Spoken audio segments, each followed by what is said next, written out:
Ei, gente, sejam muito bem-vindos e bem-vindas. O tabaco mata mais do que a Covid-19. O consumo aumentou durante a pandemia e quem fuma tem muito mais chances de contrair a forma grave da doença. Se você quiser sair dessa e respirar aliviado, fique por aí. O BG está no ar.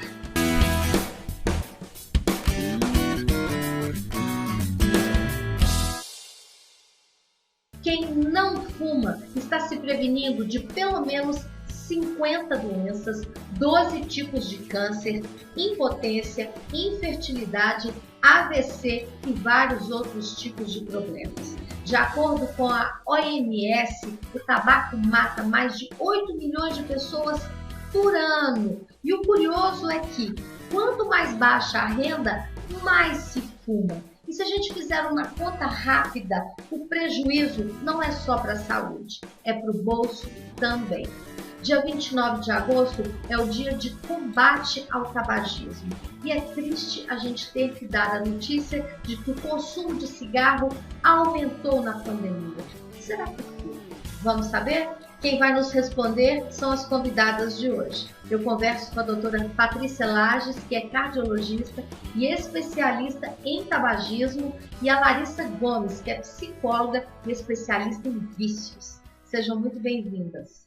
Ô, Patrícia, por que o tabagismo aumentou durante a pandemia? Na verdade, o que aconteceu? O percentual total manteve, em torno de 12% da população hoje é tabagista.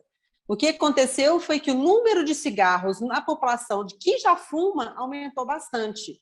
Então, mais de 34% dos fumantes aumentou o consumo de cigarro na pandemia, né? E a gente tem aí diversas causas para isso. Seria uma época que teria todos os motivos para parar de fumar, mas a depressão, o isolamento, a ansiedade, a privação do contato social, o isolamento de casa, se afastou da parte dos amigos, afastou das famílias, isso tudo gerou o desemprego. Você falou a questão do custo. A população que mais aumentou o cigarro foi a população que ficou desempregada, né? É uma incongruência isso. Em vez de melhorar, diminuir o tabagismo porque ficou desempregado, porque é caro fumar hoje em dia, né? Foi a população que mais aumentou o consumo de cigarro, foi justamente nos desempregados. Que coisa louca. Ô Larissa, e o seguinte, a gente sabe que parar com o vício é uma tarefa muito difícil, né? Mas quais os recursos que a psicologia traz para poder ajudar essas pessoas que querem se livrar? Primeiro é entender o que tem por trás do vício, né? O que está levando essa pessoa a fumar.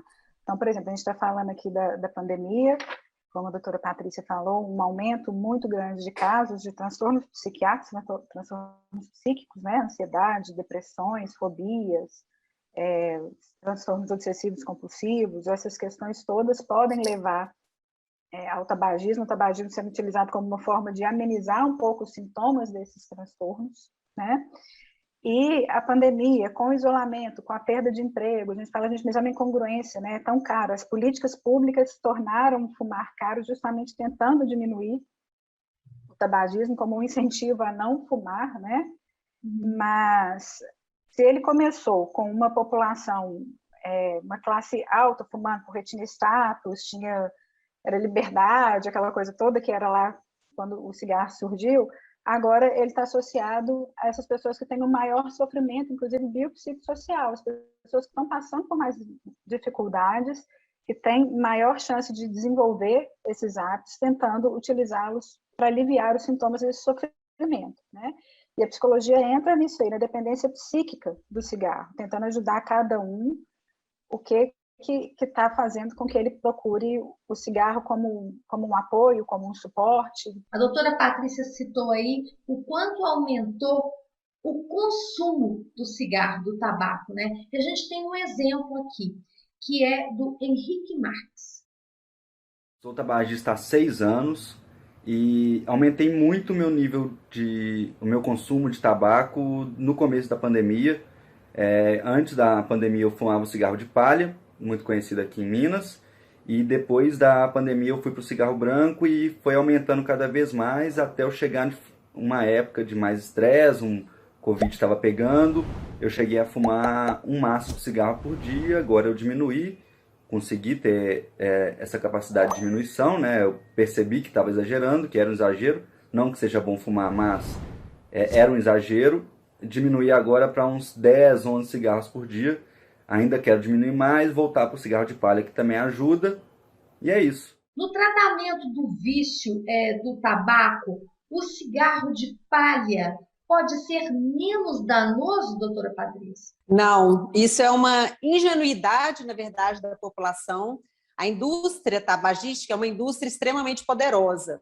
Então, como o cerco foi diminuindo em relação na produção e no consumo do cigarro de filtro, no cigarro convencional, a indústria foi criando novos artifícios para poder captar mais clientes, né? Então, não existe cigarro seguro. Qualquer forma de cigarro, você tem a queima do tabaco, então você pode não ter as 4.774 substâncias produzidas na queima do cigarro convencional, mas você tem alcatrão, você tem nicotina, que muitas vezes numa concentração maior até do que o cigarro convencional. Então, cigarro de palha, cigarro eletrônico, narguilé, que está tão em moda agora para adolescente, achando que é uma coisa natural, isso é uma ingenuidade que pega populações mais frágeis emocionalmente para poder introduzir essas novas formas de consumo. Mas não existe cigarro seguro. Cigarro seguro é cigarro apagado. Ô, Larissa, e você percebe no consultório, nos seus atendimentos, que começa no palhoso, né, que é o apelido do cigarro de palha, e isso é um crescente, acaba indo parar no cigarro branco, em outros cigarros também? Algumas vezes acontece sim, mas muitas vezes o vício ele nem está associado somente a essa quantidade. Tem gente que fuma pouco, mas que tem uma dependência extrema daquele pouco. Associa o cigarro, por exemplo, nos momentos que está mais ansioso, que tem que concentrar, acaba tendo que fumar. Eu fumo aqui agora, eu acalmei, eu vi que teve um efeito que é transitório aqui de calma. O que eu vou fazer? Na hora que isso vier de novo, em vez de eu lidar com o que eu estou sentindo, eu vou procurar outro cigarro. Sim. E, doutora Patrícia, quais as doenças mais comuns que podem ser causadas pelo tabagismo? O cigarro, como você já colocou, ele é responsável pela formação de mais de 50 doenças. Então, as que têm maior poder, maior dano social, inclusive, são as doenças respiratórias e as doenças cardiovasculares. Mas ele está relacionado também a vários tipos de câncer, menopausa precoce, osteoporose, catarata precoce, impotência sexual feminina e masculina. A dificuldade de engravidar da mulher aumenta bastante. Está relacionado com doenças odontológicas, está relacionado com queda de cabelo, por exemplo, formação de dermatite seborreica, alteração da pele. A pessoa que fuma perde o tecido de sustentação, então ela aparenta pelo menos 5 anos, ser 5 anos mais velha só pelo fato de fumar. Então, assim, ele age em todas as partes do corpo, né? Você pode ter doença de extremidade, doença da unha do pé, uma doença pela falta de circulação, predispondo uma doença da unha do pé, então é literalmente do cabelo à unha do pé. Hoje o cigarro é a principal causa de morte evitável no mundo. Então, quando o paciente às vezes chega para eu quero fazer um check-up, eu diminuir a chance de eu ter problemas no futuro. Genética a gente não muda, pelo menos por enquanto, né? Então, se você quer fazer um bem para você, primeira coisa é parar de fumar. E protegendo, e assim você acaba protegendo o passivo também, que o tabagista passivo sofre dos mesmos males de quem fuma, e a terceira causa de morte evitável no mundo. Então, a importância de ter esse pensamento no coletivo também. Fora os custos. A pessoa fala assim, eu fumo, o problema é meu. Não, o problema não é seu. Eu pago por quem fuma. Eu pago aposentadoria precoce, eu pago pelos mais de 60 bilhões que o cigarro gasta por ano nos cofres públicos. Então, está todo mundo envolvido nisso. Charuto, cachimbo, narguilé, cigarro eletrônico, será que eles podem aumentar as chances de contrair o coronavírus? Vamos falar sobre isso no próximo bloco.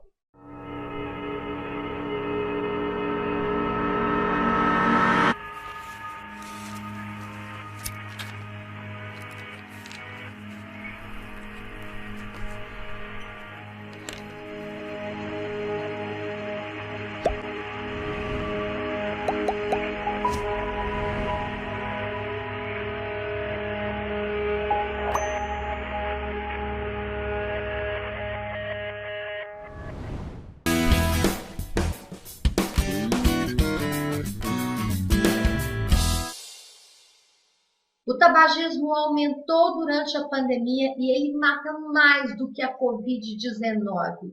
É um problema de saúde pública e a Rede Minas é uma TV pública, por isso hoje a gente está abrindo espaço para poder informar aqueles que querem parar com esse vício. E aqui comigo estão a doutora Patrícia Lages, que é cardiologista, e a Larissa Gomes, que é psicóloga, e as duas são especialistas em tabagismo, em vício. Eu volto agora falando dessas outras formas de fumar, que é através do cachimbo, charuto, do narguilé, do cigarro eletrônico. Esses suportes do tabaco, eles facilitam o contágio pelo coronavírus, doutora? Sim, a Convenção Quadro, que é uma instituição internacional que foi criada muitos anos atrás para instituir políticas de saúde pública, ela já alertou no início da pandemia um aumento mais de 14 vezes do tabagista, independentemente da forma contrair o vírus. Isso porque, para contrair o vírus, a gente precisa de um receptor, de uma casinha específica onde haja este vírus, que se chama receptor ECA. Para o vírus entrar na célula, ele precisa desse receptor. E o tabagista produz mais receptores ECA. Então, só por esse fato, já aumenta a incidência do Covid. Fora o ato de fumar, você tem que tirar a máscara, você se expõe mais, se você encosta a sua mão na boca, né, a mão não necessariamente está limpa a todo momento, por mais que passe álcool em gel. Então, esses dois motivos já aumentaram bastante a incidência do Covid durante a pandemia, do tabagismo durante a pandemia do Covid. E o próprio ato de fumar também aumenta o risco? O ato de fumar, por conta dessa razão, tem mais receptores ECA que a gente vai utilizar, colocar a mão na boca, você se expõe mais porque tem que tirar a máscara, né? Você perde o que tem mais de proteção para a gente hoje em dia é uma máscara bem feita, uma máscara bem colocada. Então, o tabagista, você se expõe mais. Larissa, o vício do cigarro, do tabagismo, é uma doença? É uma doença. Tá? Ele é considerado uma doença, já está na classificação internacional das doenças, né? Como uma dependência, e ele tem tratamento como qualquer uma outra doença, né? Que a gente pode, as equipes de saúde precisam estar preparadas para oferecer tratamento adequado para esses fumantes, não só ficar nessa posição de que tem que parar, faz mal, porque a grande maioria deles sabe disso. Tem estudos mostrando para a gente que mais de 70% dos fumantes desejam parar de fumar, né? Mas uma porcentagem muito pequena consegue. Então, a gente precisa deixar claro que é uma doença que tem tratamento, que a gente tem recurso para ajudá-los, os profissionais estão preparados para isso, né? Que não precisa passar por esse sofrimento, essa peleja toda sozinho, que a gente consegue amenizar um pouco as dificuldades da cessação do tabagismo. Essa questão do tratamento, isso é fundamental ser falado, porque, como a Larissa falou, a grande maioria dos tabagistas desejam parar de fumar, só que eles têm medo da fissura, medo da síndrome de abstinência, medo de perder o melhor amigo, medo de perder o companheiro, então, medo do luto que ele vai sentir, que ele vai sofrer.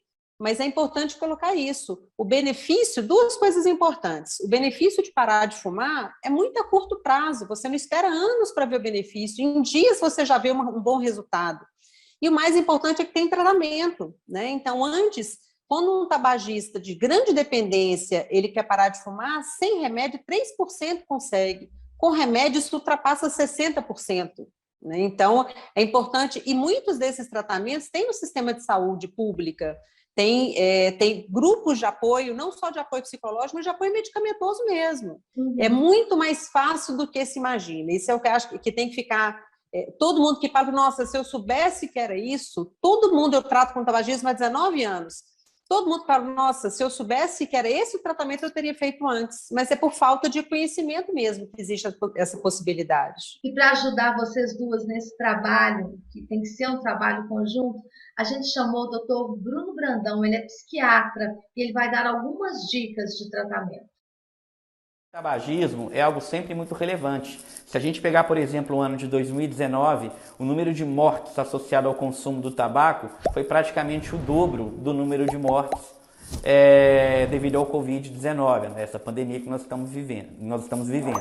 Então, por aí a gente já vê a importância do tema. E como que se dá o tratamento? Ele é feito basicamente em 3 pilares: psicoterapia, muitas vezes reposição de nicotina e algumas vezes medicação. Mas é extremamente importante na psicoterapia a gente avaliar o grau de motivação desse indivíduo. Então nós vamos ter basicamente 5 estágios. O estágio onde o sujeito ele não vê problema, ele fala, olha, cigarro não faz mal. A gente tem outro estágio onde o sujeito começa a ver problema, mas não tem muita reação ali para a mudança. Um estágio quando ele já começa a cogitar a possibilidade de parar. Por fim, ele entra na fase de preparação e interrompe o uso do tabaco. Quando ele está decidido a parar de fumar, muitas vezes a gente faz reposição de nicotina via adesivo, via goma de mascar e reduzindo isso aí de forma gradual. Pode ser interessante. E alguns medicamentos também que a gente usa que vai diminuir demais essa vontade desse indivíduo fumar. Mas a parte psicológica, a parte do indivíduo estar sempre motivado para a mudança, é importante trabalhar isso também. O que vale ressaltar, em qualquer fase da vida, o uso do tabaco, a interrupção do tabaco vai trazer benefícios. Porque tem gente que fala, eu já estou idoso, eu já fumo há tantos anos. Qualquer fase da vida, a interrupção do tabaco gera benefícios. Larissa, muita gente tem esse medo de dar o primeiro passo, e eu acredito que até o medo da abstinência, né? Quais recursos que vocês usam para que essa transição não seja tão sofrida? Esse tratamento ele é muito individualizado, cada um vai passar por ele de uma maneira, né? Então, a pessoa conhecendo, sabendo o que é que está acontecendo com ela, tratando as doenças, o tabagismo está muito associado às doenças psíquicas de uma forma geral, aos transtornos de ansiedade, às depressões, às esquizofrenias. Então, muitas vezes o paciente chega ao consultório, eu quero parar de fumar, e ele descobre, né, que o que leva ele a fumar é algo que ele precisa tratar. O tabagismo está ali, ele está ali recorrendo ao tabagismo para tentar ajudá-lo a suportar as angústias, as frustrações, as dificuldades. Então, a gente precisa implicar esse paciente, esse fumante, nessa história, ele conhecer o que está acontecendo com ele. Muitas vezes isso acontece em tratamentos, existem grupos para isso, que é para ele identificar o que é gatilho para ele. Então, por exemplo, eu vou tomar um café, eu tenho que fumar, eu vou para um happy hour, eu vou beber, eu fumo. Eu estou muito ansioso, eu fumo. Eu preciso concentrar para produzir agora, eu fumo. Ele entender quais são esses gatilhos para que ele possa evitar, né, buscar alternativas para isso aí e aprender a lidar com o seu próprio comportamento. Eu estou ansioso, deixa eu entender o que está me gerando essa ansiedade. Como que eu posso controlar essa ansiedade de uma forma que não seja tão danosa quanto o cigarro? Doutora Patrícia, eu queria falar agora sobre os fumantes passivos. Como que uma pessoa se torna uma fumante passiva?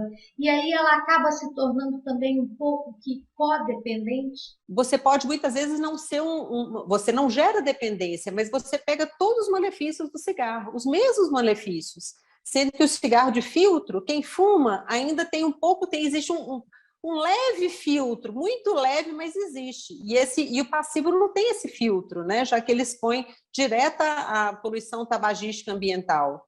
Então, isso é um problema de saúde pública, já que aumenta quase em 25% o risco de infarto, aumenta o risco de vários tipos de cânceres, doenças respiratórias. A mulher, a gestante, que convive com o marido que fuma, tem mais risco do neném nascer, de ter natimorto, de ter problemas respiratórios assim que nasce, de ter otites de repetição, né, na criança que convive em casa com o tabagista passivo, convive em casa com o tabagista.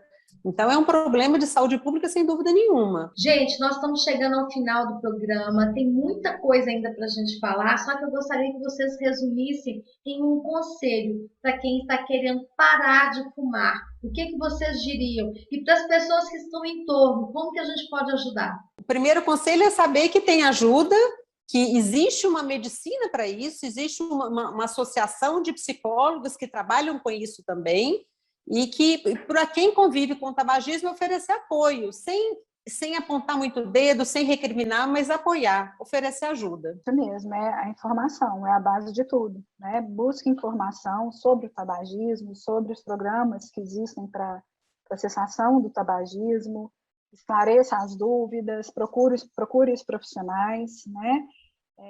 a gente tem como ajudar, existe como ajudar. E o não julgamento de quem está por perto, e sim o acolhimento é fundamental, né? Ajudar essa pessoa a procurar ajuda. É isso aí. Lembrando que o SUS oferece essa ajuda gratuita para todo mundo. Olha, muito obrigada, Larissa, doutora Patrícia. Obrigada a vocês que estão nos assistindo. E para quem quer parar de fumar, coragem, empenho. Eu consegui, vocês também vão conseguir, eu tenho certeza. E não se esqueçam do mantra: usem máscara, mantenham o distanciamento, ainda mais se for fumante, porque aumenta ainda muito mais o risco de contágio. Um beijo e tchau!